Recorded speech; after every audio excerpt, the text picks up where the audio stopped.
Rebel comes a screaming, we always holler back to.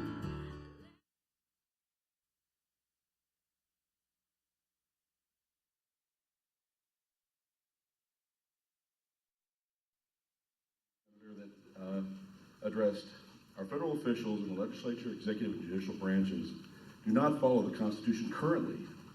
Why would we think these officials would obey any new amendments? Likewise, there are constant new executive orders coming out each and every time, changing the laws that exist. What is the enforcement vehicle to handle these violations that are occurring?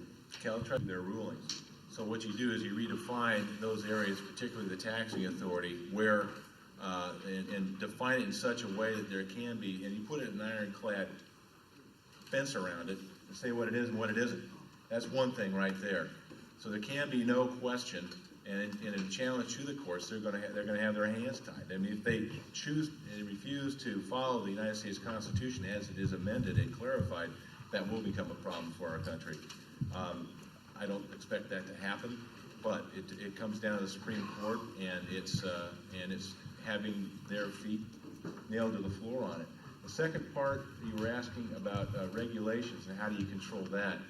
One of the proposed amendments that Levin talks about has different theories on how you go about that. That's one of the things that a convention would work through. Levin says what you ought to have is a super panel of Congress, bipartisan, and basically, and for anything that costs the American economy more than $100 million, which is probably just about everything they put out these days, unfortunately. But, and that panel would have to approve that regulation in order for it to go forward. If they fail to vote on it within a certain number of days after it was presented to them, it fails anyway. That's one way to do it. The other way is to require Congress, if a certain percentage of Congress petitions to have that regulation brought before Congress, requires Congress to approve that regulation before it can become law.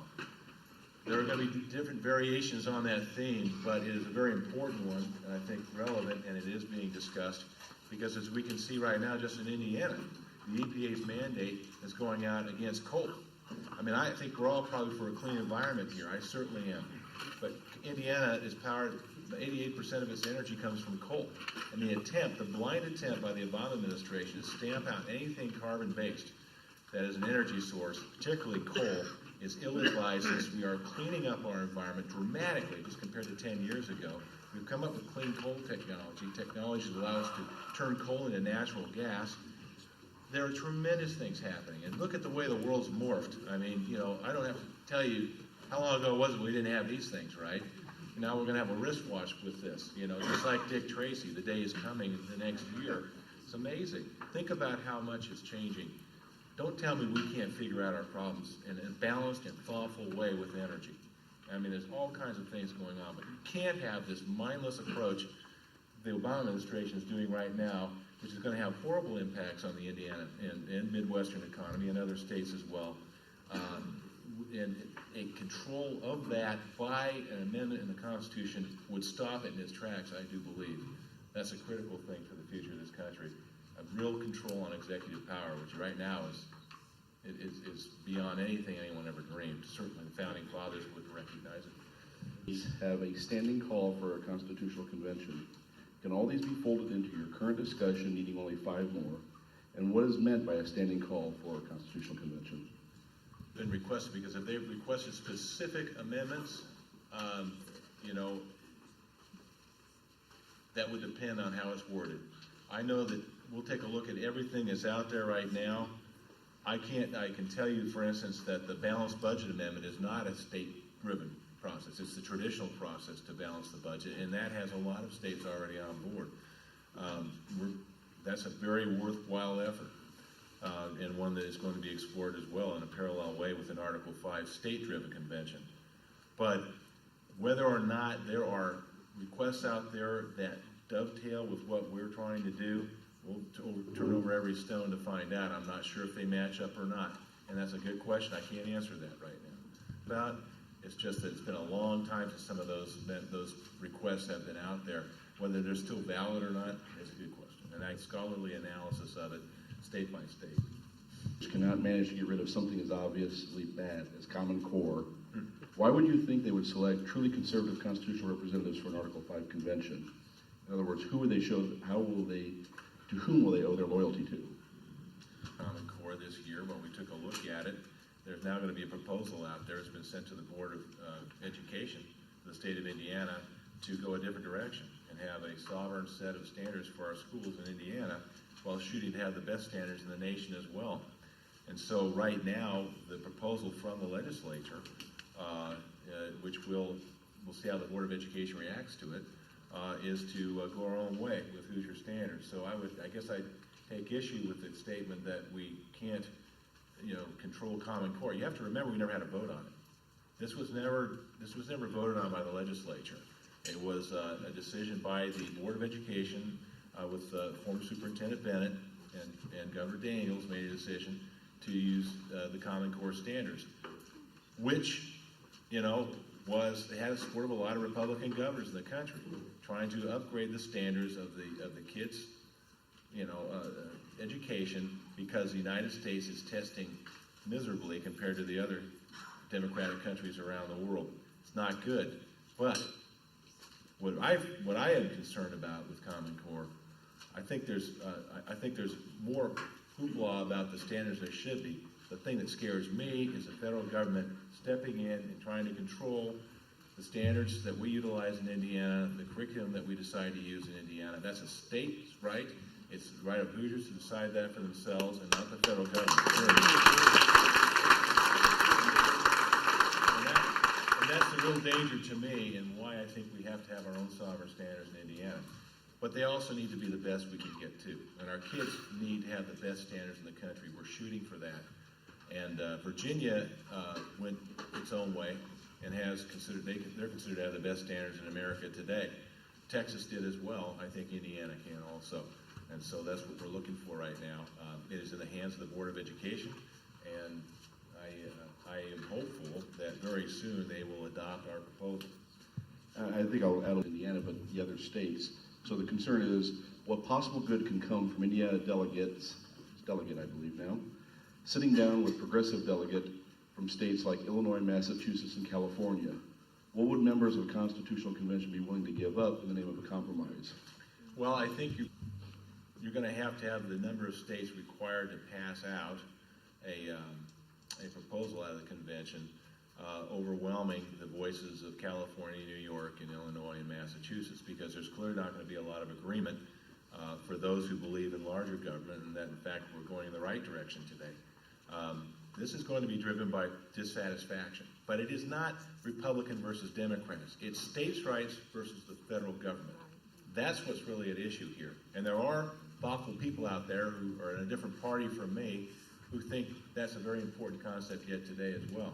They may differ on what they would like to see come out of the convention, but I don't think everyone has to agree on it. I don't think you have to compromise your thoughts that you need to rein in the federal government in order to get something accomplished. But time will tell. And remember, out of that, 38 states have to ratify. And that's an even higher curve than 34 states meeting to set up the convention in the first place. It's a tough road to get this done, but by no means impossible. And if you get to 35 states that approve this, and 3 states are out there that could tip, I would bet that there'll be a national effort to get a state legislature in place in those states that would approve these amendments. So, there you are. Well, what amendments that the majority do not support? There's 2 ways to pass this, okay? There's through the state legislatures, there's also through the convention process. And, I think, honestly, think about this. You get 2 amendments out there, all right? Let's just say that's what's on the table in a constitutional convention. 2 amendments. One's to control taxing authority, let's say, and redefine it so there's no way that the federal government can and maybe to control the budget at the same time, controlling spending. You wrap those 2 together, and then you do something on regulations. I can't conceive that a convention driven by states' rights is going to come up with something that cannot improve the situation for the states. That's the whole point of being there. But if you don't approve of it, you're going to let your legislator know it. I mean, groups like this are going to say, you know what, this isn't what I thought it was going to be. I oppose this.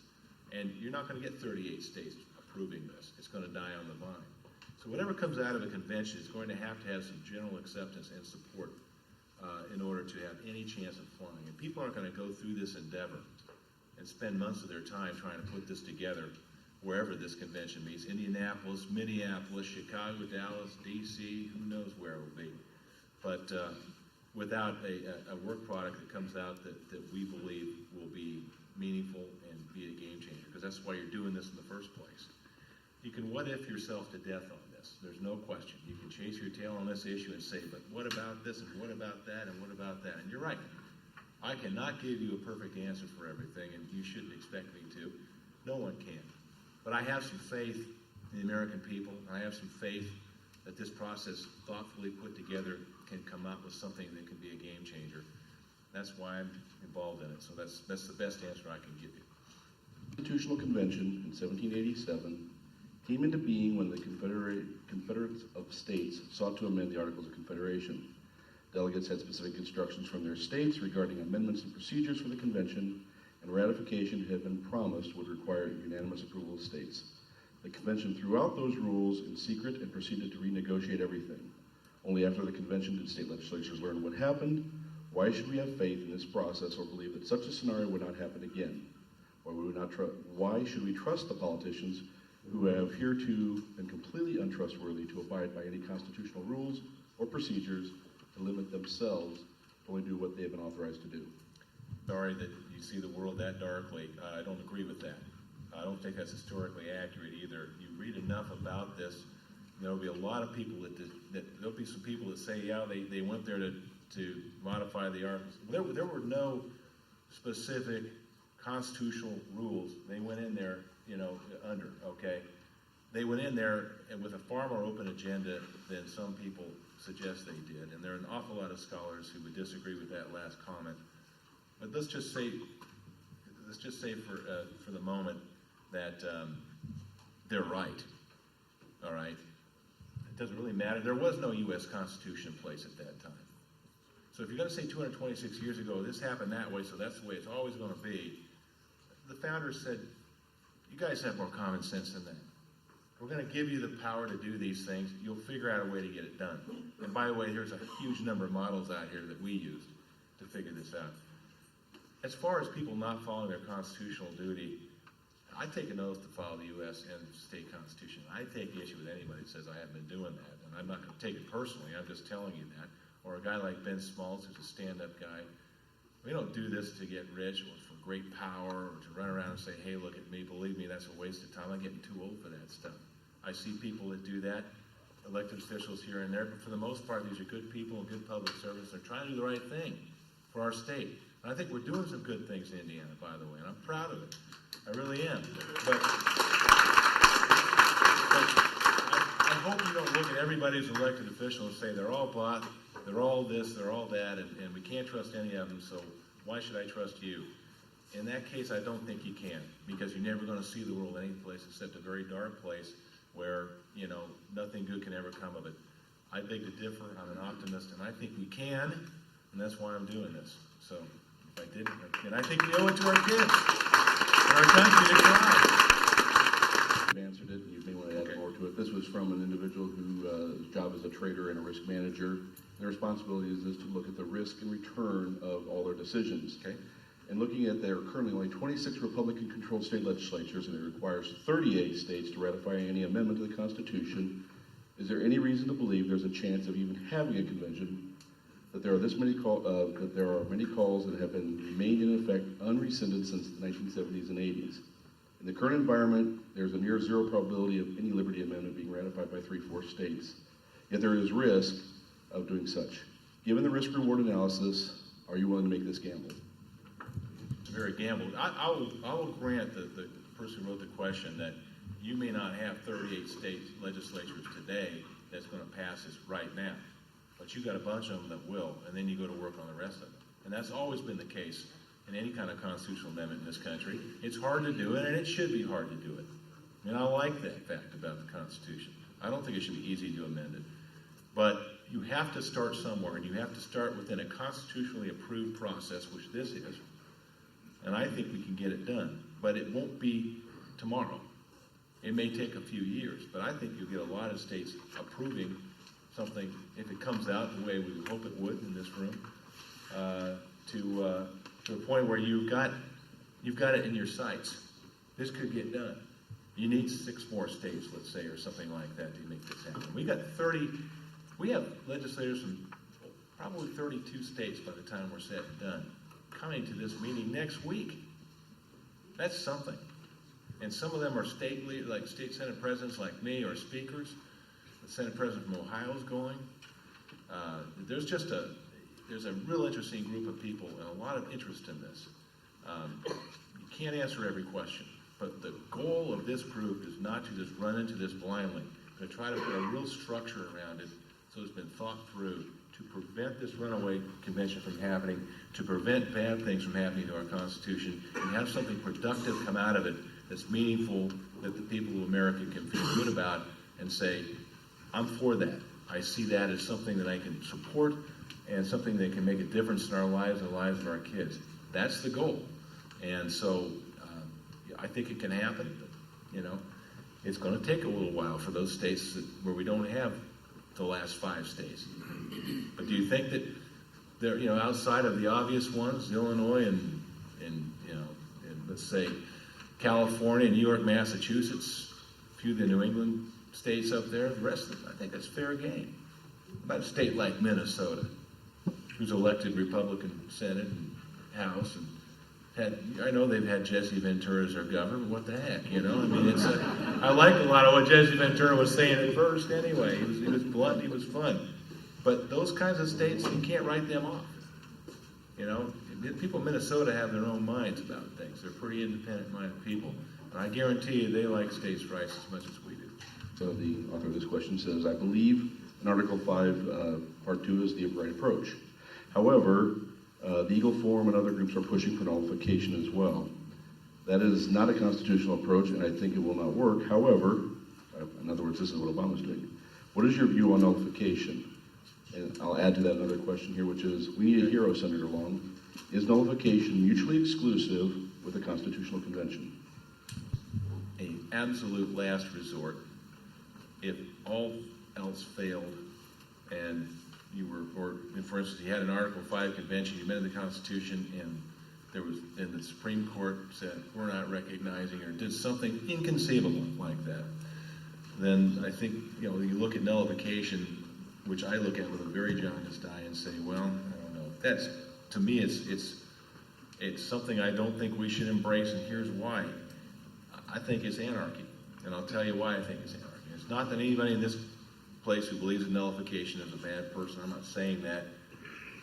But I can see circumstances, and I'll give you an example. Now, nullification, the theory behind it, at least as I understand it, is that the states have a right to declare something passed by the federal government, the Supreme Court, as unconstitutional. The states have that power to make that declaration and not recognize it if they believe it's truly unconstitutional. Well, let me lay this out for you. 2000, Bush versus Gore. The state of Florida is hanging in the balance, and the Supreme Court declares, after Florida's done its final count, that George Bush is the President of the United States of America. Well, what happens if every blue state says, no, we don't think that's a constitutional finding, Al Gore's president, and every red state says George Bush is president? What's going to happen at that point? That is absolute chaos. Nullification, I think, could be utilized to make that argument. That the states have the right to do that. If every state were able to pick and choose which federal laws and which Supreme Court rulings would be valid within its borders, you'd have a patchwork of unworkable legal confusion that I think would be an absolute mess in this country. A lot of people point to Madison, and they'll say, but Madison supported the nullification, and they interpret the Virginia resolutions, which were written in 1800, to support that. But here's what he wrote late in his life, Madison, which is interesting. And I'll try to interpret, I'll read it, and then I'll tell you what I think it says, because it's in old classic 1800 English. But it says, but it follows from no view of the subject that a nullification of a law of the U.S. can, as is now contended, belong rightfully to a single state, meaning one state could say, we're not recognizing that. and yet they're a party to the Constitution. And yet on the other side, the state would not be ceasing to avow its adherence to the Constitution. So we'll follow the Constitution except when we decide not to follow the Constitution. He says, a plainer contradiction in terms or a more fatal inlet to anarchy cannot be imagined. And that's what Madison said. And it's worth understanding when people say Madison once for this. I mean, you can have people, scholars arguing this, and they tie themselves up in knots, and they go here. We could spend a month here arguing this. But that's what he said. And I agree with him. Maybe he found that late in life. Maybe he changed his mind. You can argue whatever you want on that. But I think nullification would bring chaos to this country and anarchy. I think it would be the destruction of this country if the state started saying, I'm not paying attention to that law, but I will pay attention to this one. And when it comes down to huge decisions like president, think about what that could be to the country. So that's my take on it. And, you know, again, I know there are people who disagree with me on it, but I'm just giving you my take on it. I've studied it, and that's how I come down on it. From a question here, I'll play devil's advocate, which is the example of the federal government being successfully challenged on medical marijuana or medical marijuana being sold. As one example, so we know that's out there. There are so many issues out there, questionable constitutionality. Shouldn't Indiana consider joining like-minded states to help nullify any of the appropriate laws, any of these inappropriate federal laws, considering that many proponents say that it will take 5 to 10 years for an Article 5 convention to be completed? Should we, can we afford to wait this long? It has a distinct process in place that you can structure. You have all the states that mixed around on what we're going to do with the critical laws of this country. Now, medical marijuana is not a critical law. All right, we can disagree on whether you should have it or not. If you have cancer and marijuana makes you feel better, a lot of people think you should be allowed to use that under doctor's control. Now, states like Colorado and Washington, I mean, I had a friend come back from Colorado just last week and said, I cannot believe what's going on. People are smoking pot right and left out there. It's like recreational marijuana. He said, I'll tell you what's going to happen. It's going to be an incredible boost in the arm for visitation in Colorado. People are going to flock there to go on vacation, and the production of their workforce is going to go right like that. All right, and it's true. And they don't have a way to test somebody today that I know of, that I've seen as a legislator, when somebody gets pulled over because they're high on pot. It's like being drunk. Nobody wants a worker in their workforce who's drunk, nor do they want somebody who's high on marijuana. It's the same argument. But they're going down this path. I don't consider that, however, a critical game-changing law. It's an example, and it's a fair one. They say, well, look, they're not paying attention to it. Well, the United States government is choosing not to enforce it because people's mores are changing on this issue. I think Barack Obama's Department of Justice probably agrees with that, and that's why they're not doing it. But put up a critical law out there and see what happens at that point. Do you want situations which happen, and frankly, it happened in segregation in Arkansas. Yeah, one of the seminal cases the Supreme Court has, which says that nullification is not the law, is when the state of Arkansas and Orville Faubus, their governor, said, we're not paying any attention to the desegregation rulings of the Supreme Court. We're segregating our schools. Black kids aren't coming to our schools. Well, the Supreme Court said, we do not recognize nullification, and any state legislator who takes an oath of office to say, I agree to uphold the law, the Constitution of Indiana, in this case, and the United States of America, which every state legislator in America does, is violating their oath of office if they support that. And by the way, they sent the federal troops in and they desegregated the schools. When you have a game-changing issue like that instead of medical marijuana, that's what you're talking about.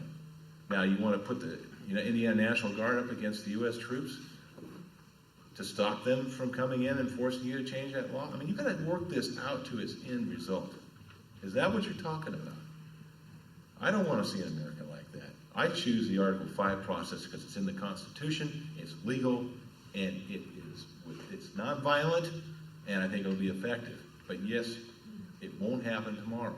It's going to take work and diligence to make it happen soon. I think it's the process to follow. That's the best answer I can give you. And this is a tough group because there's some nullification people out here tonight that say this is the right way to go. I just don't think it is, you know, I really don't, and I think if you play it out in the scenarios I'm talking about, it could be disastrous for this country, and I don't want to see that, so. Eric, challenges to you and some of your records, so I'm teeing it up here for you. You sent some liberty-oriented bills to the Rules Committee that died during the 2013 legislative session. Senate Bill 230, which would protect Hoosiers from federal laws found. All right, this is just a nullification argument again. We decided not to hear that and put our guys through that. That's you know, that would be kind of inconsistent with U.S. Constitution. Senate Bill 20 would have protected Hoosiers from being monitored by drones. On the other hand, Senate Bill 245 was allowed to get all the way to the Senate floor and was even called for forcible collection of DNA samples from persons who had not been charged with crimes. On this record, how can Hoosiers be confident in the judgment on a matter of liberty and constitutional rights? The drone bill as constructed, the attempt was to say, I don't want drones flying overhead and whatnot. But when we dissected the bill, and I explained to Senator Toms, who's a good man, he's down from southwestern Indiana, that if you did that, you would outlaw Google Earth, every satellite flying over the head of the yards of every American today. You would stop law enforcement being able to utilize certain proper uses of helicopters and planes and things like that. It was so broad and so unworkable and so unreasonable. It ended up not being about drones. You know, it wasn't Senator Tom's intent to overreach on that. He's concerned about the private use of drones and people invading our privacy with them. And I think it's a legitimate discussion. But that bill was fatally flawed, all right? And we weren't going to hear it, not in its form. And so the nullification discussion, I had tons of people come in our office and talk about it. We decided we weren't going to go down that path in that session. And you know, that was a decision of the Senate leadership. Not every bill is always going to get heard, but it's very rare. I have the power to stop them, but I absolutely rarely do. I believe in discussing issues. I think that's our job. We shouldn't be afraid of them. But I thought that bill was flawed. And, you know, and I got beaten up by people on Facebook. I got called Obama's best friend, and things like that. I mean, it's just ridiculous. And this guy, by the way, that wrote this, turns out that he calls himself the 10th Amendment something or other. He lives in his mother's basement in Los Angeles, California. And I'm not kidding, okay? And, you know, he got outed by some people about, you know, who he was. But this is one of those classic things. But, you know, it's just the way it is. I made that decision. I stand by it. I'm not ashamed of it. I think you have to read all these bills to see whether or not they aren't badly flawed. My job is to make sure that bad stuff, I mean, poorly written and almost incurably poorly written bills don't get to the floor. Other than that, I let my chairman decide that. I'm probably the person that's least ever used the ability to kill a bill in the Senate in the history of a pro tem. And so, yeah, I'll take a shot for somebody saying, well, you didn't hear my bill, because I didn't think it was very well written, okay? And I thought it was fatally flawed. Don't like that answer, I understand, but I rarely use that. And I do it because I do believe, and I think our record has shown since I've been the president of the Senate, we take on the tough issues and we discuss them, and we're not afraid of it. So in that case, I just thought it was very badly written and didn't deserve to hit the floor of the Senate. So that's it.